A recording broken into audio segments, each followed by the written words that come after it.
Assalamualaikum warahmatullahi wabarakatuh. Perkenalkan, nama saya Alia Rustiani dari Program Studi Sosiologi Agama. Saya akan membawakan materi tentang teori konflik.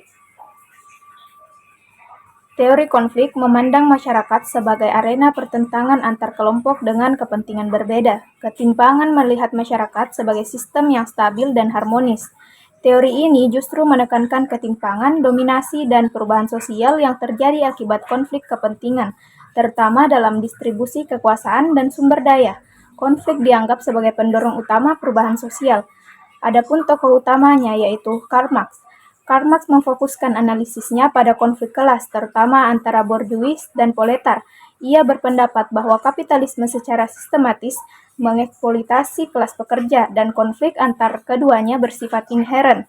Menurut Marx, revolusi proletar pada akhirnya akan menghapus ketimpangan dan membentuk masyarakat tanpa kelas. Sedangkan menurut Max Weber, menyumbangkan perspektif yang lebih luas.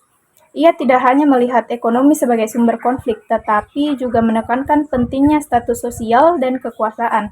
Weber berpendapat bahwa stratifikasi sosial tidak hanya didasarkan pada kepemilikan materi, tetapi juga pada pengaruh dan kehormatan dalam masyarakat. Dengan demikian, konflik bisa muncul dari perbedaan kelas, status, maupun otoritas. Selanjutnya yaitu konsep kunci. Dalam teori konflik, terdapat beberapa konsep utama. Pertama, kelas sosial merujuk pada pembagian kelompok berdasarkan posisi ekonomi dan kekuasaan. Yang kedua, ketimbangan sosial menunjukkan distribusi yang tidak merata terhadap sumber daya dan kesempatan. Ketiga, eksploitasi terjadi saat satu kelompok memanfaatkan kelompok lain untuk kepentingan sendiri. Yang keempat, kesadaran kelas adalah pemahaman kelompok tertindas tentang posisi mereka dan pentingnya perubahan sosial untuk memperjuangkan keadilan. Adapun contoh penerapan dalam kehidupan sosial saat ini. Penerapan teori konflik dapat dilihat dalam berbagai isu kontemporer, misalnya ketimpangan ekonomi, semakin tampak dalam kesenjangan antara kelompok kaya dan miskin. Konflik agraria juga menjadi contoh nyata ketika masyarakat adat berseteru dengan korporasi besar terkait hak atas tanah. Ketimpangan pendidikan terlihat dalam perbedaan akses antara anak dari keluarga kaya dan miskin.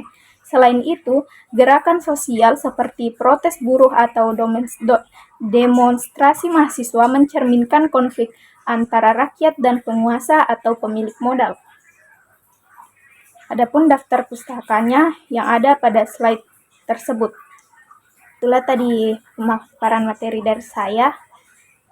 Sekian, wassalamualaikum warahmatullahi wabarakatuh.